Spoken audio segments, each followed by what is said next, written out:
नमस्कार. आज आपण एका नवीन प्रवासात तुमचं खूप खूप मनापासून स्वागत आहे. आज मी निघाले आहे अशा एका ठिकाणी जिथे गेल्यावर मनाला खूप प्रसन्न वाटते.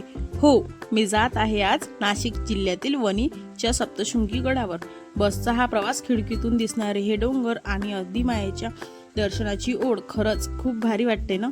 जसजशी बस गडावर जाते तसतसा हा वळणावरचा रस्ता आणि निसर्ग अजूनच सुंदर दिसतोय. 3.5 शक्तिपीठांपैकी एक असलेल्या या गडावर येण्यासाठी मी खूप नाशिक जिल्ह्यातील वणी येथील सप्तशृंगी गडावर हे 3.5 आणि अतिशय भव्य एक आहे. महत्त्वाचे शक्तिपीठ आहे. आता आपला प्रवास सुरू झाला आहे. बाहेरचा हा निसर्ग आणि वळणाचे घाट बघून मन खरंच प्रसन्न होतंय. जसा गड जवळ येतोय तसतसा देवीच्या दर्शनाची उत्साह हा वाढतच चालला आहे. तुम्ही हा घाट पाहिलाच असेल. किती सुंदर आणि मन प्रसन्न करणारा घाट आहे हा. एकदम सुंदर रम्य वातावरण, किती छान वातावरण आहे. फायनली आम्ही आता पोचतच आहे. चला तर तुम्हाला दाखवते. व्हिडिओ पूर्ण पहा, स्किप न करता. आणि व्हिडिओ आवडल्यास नक्की लाईक, शेअर, कमेंट, सबस्क्राईब करायला मात्र विसरू नका. व्हिडिओ चालू करण्यापूर्वी मी एवढंच सांगेल, माझ्यासारखं तुम्हीही दर्शनाला जा सर्व. कारण की आपण जोपर्यंत या जगात जिवंत आहे जोपर्यंत आपल्याकडनं होते तोपर्यंत आपण कुठेही जाऊ शकतो. ज्यावेळी आपल्यापासून काहीच होत नाही, जाणं होत नाही कुठं, तेव्हा आपल्यापासून आपण कुठे जाऊ शकणार नाही, कुठलं देवदर्शन पाहू शकणार नाही. आता ठिकठिकाणी देवदर्शन याच्यासाठी केलेलं आहे एक कारण म्हणून. आपण त्याला कारण आहे त्याच्यामुळे त्या गावात जात आहो आपण. त्या गावाला जर कारण नसतं किंवा त्या गावात जर कोणतं देवस्थान नसतं तर आपण त्या गावात गेलो असतो का, हे मला तुम्ही सांगायला मात्र विसरू नका. तर चला तुम्हाला व्हिडिओ कंटिन्यू करते. खूप सुंदर असं वातावरण आहे आणि इकडे पाहू शकता छान आता जवळच आलेला आहे. इकडेची वावर वगैरे शेती पाहू शकता तुम्ही, अगदी डोंगराच्या खाली आहे. आता आम्ही गडवर चरायला निघालेलोच आहोत. एवढं सुंदर असं वातावरण. मनात एक भीती सुद्धा होती की एवढं गड कसं काय चढताय, हे बस वगैरे. इकडे व्यवस्थित रस्ते नव्हते, काही नव्हतं आणि गड होतं. त्या गडाला पूर्ण पिंजऱ्याने असं झाकून होतं. तुम्ही पाहू शकता अशा प्रकारे पूर्ण चाळणीने झाकून होतं. तर पाहू शकता तुम्ही. फायनली आम्ही या गावात पोहोचलेलो आहोत आणि पाहू शकता तिकडे ट्रेन चाललेली आहे आणि असा काही गड आहे या. तर आम्हाला रात्रीचे 5:30 वाजले होते. तर तुम्हाला थोड्या वेळाने आम्ही भेटतो रूम वगैरे करून. तर चला भेटू आपण थोड्या वेळात.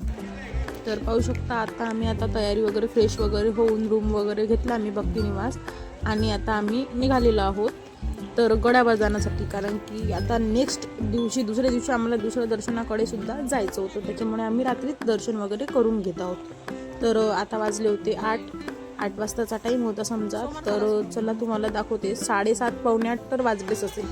तर आता आम्ही जात आहे. काही लोक उतरत होते, काही लोक जात सुद्धा होते. सध्या काही गर्दी नाही आहे. सकाळी खूप जास्त गर्दी असते. तर दाखवतेच तुम्हाला समोर. तर पाहू शकता तुम्ही इकडचा रस्ता, इकडचं वातावरण अशा काही प्रकारे आहे. आणि इकडे अशा प्रकारे एक DJ सुद्धा होता. कशामुळे वाजत होता माहिती नाही, पण वाजत होता. असंच लोकांचं काहीतरी होतं. तर पाहू शकता इकडे बँजो होता शायद. तर पाहू शकता आम्ही आता जसं समोर जात आहे तसं आम्हाला दुकानं वगैरे दिसत आहे. किती छान मस्तपैकी टोप्या, स्टॉल, कुठं मूर्ती, आपले टोपली, फुलांचं वगैरे सगळं दिसत होतं आम्हाला. पाहू शकता तुम्ही अशा प्रकारे खूप सारे दुकानं होते इकडे. इकडचे पेढे खूप प्रसिद्ध आहेत. आम्ही पेढे सुद्धा घेतलेले आहे. फुलांचं दुकान सुद्धा आहे इकडे. लेकरांचे खेळणे खूप सगळं आहे. आता आम्ही घेतच आहे. चला तुम्हाला दाखवतेच. माझे इकडचे मागं राहिले होते, त्यांना मी घ्यायला पहिले जात आहे. पहिले मला माहिती नव्हतं की मला असं वाटलं मी समोर ती व्हिडिओ काढ. तर चला आता आम्ही फायनली पोचलेलो आहोत सगळं घेऊन, सामान वगैरे. हे पाहू शकता हे आहे गेट. कळवण म्हणतात, जिल्हा नाशिक. तर कळवण या गावात आहे हे वणीगड. तर पण याला वणीच म्हणतात, वणीचा गड म्हणतात. तर पाहू शकता तुम्ही फायनली इकडे दुगडं वगैरे, त्यांची साडी वगैरे आहे. इकडे साडी भेटते, इकडे पेढे वगैरे भेटते. आमच्याकडच्या पूर्ण फॅमिलीनं घेऊन घेतलेले आहे. असे वेगवेगळ्या प्रकारचे कलाकंद, पेढे खूप सारे होते. आणि अशा प्रकारे छान मस्त ओटीसुद्धा होती. किती सुंदर वेण्या भेटतात ना इकडे. आपल्या महाराष्ट्रात तर बिलकुल नाही भेटत अशा प्रकारे. आणि फक्त वेणी ही फक्त 20 रुपयाची होती. तर सगळ्यांनी 100 रुपयाची ओटी घेतलेली आहे. तर फायनली आम्ही आता गडावर निघालेलो आहोत. तर इकडे नारळ फोडण्यासाठी आहे, इकडे दिवे लावण्यासाठी. तर चला, तर असा हा प्रवास आमचा सुरू झालेला आहे. आता गडावर तुम्हाला दाखवणारच आहे मी. सर्वात पहिले प्रथम तर गणपती पहिली पायरीचं दर्शन झालेलं आहे. तर पाहू शकता तुम्ही, गणपती बाप्पा मोरया. तर हा चांदीचा गणपती आहे. त्यानंतर प्रवास सुरू झालेला आहे. थोडा वेळ चालण्यापूर्वी तर काहीच वाटत नव्हतं, पण मधामधात आम्हाला थकवा सुद्धा जाणवत होता. कारण एकाएकी जर ह्या पायऱ्या चढल्या, एवढा मोठा प्रवास करून आलो आम्ही 4 ते 5 घंट्याचा, त्यासोबतच आम्हाला एवढा थकवा जाणवत होता.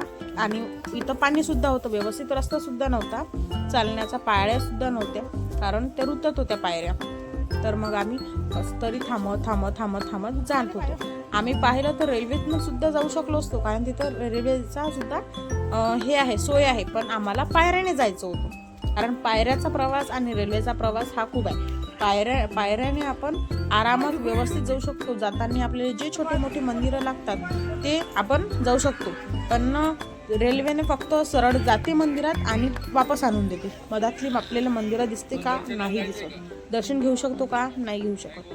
त्याच्यानंतर आता नेक्स्ट मंदिर हे आहे राम मंदिर. पाहू शकता तुम्ही, हे मंदिर आपल्याला ट्रेनमधून दिसलं असतं का? बरोबर नाही दिसलं असतं. त्याच्यामुळे आम्ही बसनं चालू आहे. पाहू शकता इथं बारी क्रमांक 8 वाऱ्या झालेल्या आहे समजा आपली वेळी. तर पाहू शकता तुम्ही, इकडे आता कासव महाराज सुद्धा आहे. त्याच्यानंतर इकडे सुद्धा एक मंदिर होतं कृष्णाचं. पाहू शकता तुम्ही, खूप सुंदर असं होतं रम्य वातावरण. आणि खालचं वातावरण पाहू शकता तुम्ही, किती छान दिसत आहे.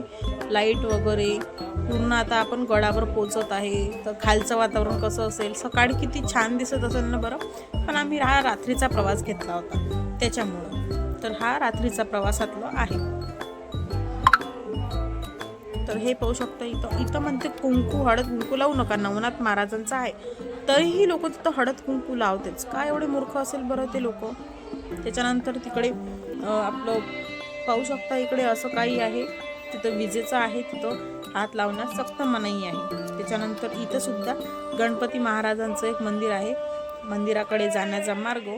आणि इथं सुद्धा एक गणपती महाराजांचं मंदिर आहे. इच्छासारखं आमचं दर्शन कुठंच नाही झालेलं आहे. पाहू शकता ना, फायनली आम्ही पोचलेलोच आहोत. तुम्हाला देवी दिसतच असेल. हे देवी नाही आहे, हे देवीच्या मागं देवी आहे आपली वाली. आणि गर्दी तर एवढी होती, कारण शनिवार दिवस होता. आणि इथले लोक असे सांगत होते, शनिवार आणि रविवारी खूप जास्त गर्दी राहते. तशी इथे गर्दी राहत नाही म्हणते, कमीत कमी राहते म्हणते. पण आज एवढी गर्दी होती, तुम्ही गर्दी तर पाहू शकता किती जास्त पब्लिक होते. आणि इथं एवढी सोय आहे आणि सूट आहे, फोटो व्हिडिओ सगळं अलाऊ आहे. नाही तर बाकीच्या ठिकाणी फोटो व्हिडिओ अलाऊ बिलकुल नसते, कारण की इथे फोटो व्हिडिओ काढू नाही देत मला माहिती नाही. पण इथे एवढं मनसोक्त दर्शन झालेलं आहे की कुठलंच माझं एवढं दर्शन नाही झालेलं आहे. कोणी मस्त व्हिडिओ कॉलवर दाखवत होते, ज्यांना घरी आहे, ज्यांची बायको घरी आहे, ज्यांचा घरवाले घरी आहे, त्यांच्यासाठी मस्त व्हिडिओ कॉलवर दाखवत होते त्यांना. कोणी व्हिडिओ काढत होते, फोटो काढत होते. सगळेजण आपापल्या ह्याच्यात खुश होते. खूपच सुंदर असं वातावरण होतं. तर पाहू शकता, तुम्हाला दाखवते आता पूर्ण झूम करून. तर आम्ही जेव्हा गेलो होतो तेव्हा खूप म्हणजे वेळच झाला होता ना आम्हाला जायला. 8:30-9 तर वाजतच असेल. तर ते महाराज तिथले पूर्ण शृंगार काढत होते देवीचा.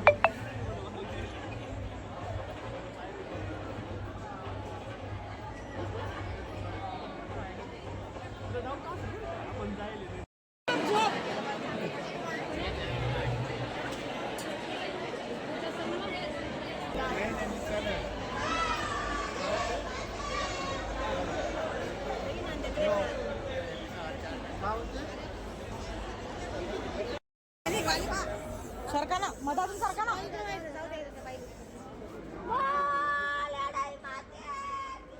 जय.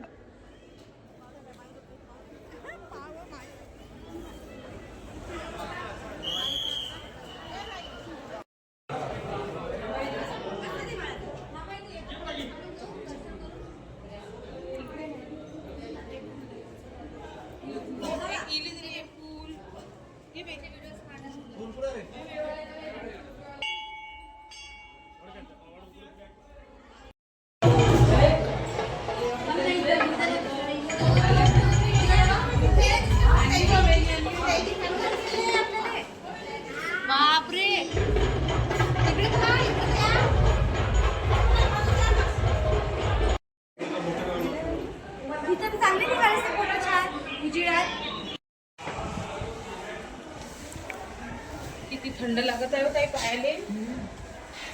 चढणं उतरणं पायऱ्यावर.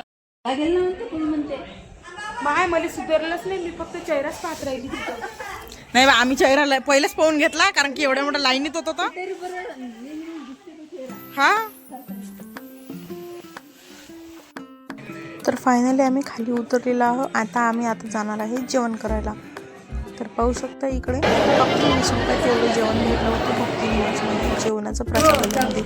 तर फायनली आमचं सगळं झालेलं आहे. आता सकाळचं वातावरण पाहू शकता, दुसऱ्या दिवशीचं आहे. भेटू आपण नेक्स्ट व्हिडिओमध्ये. व्हिडिओ आवडल्यास नक्की लाईक शेअर कमेंट तीन रस्ते विसरू नका. बाय.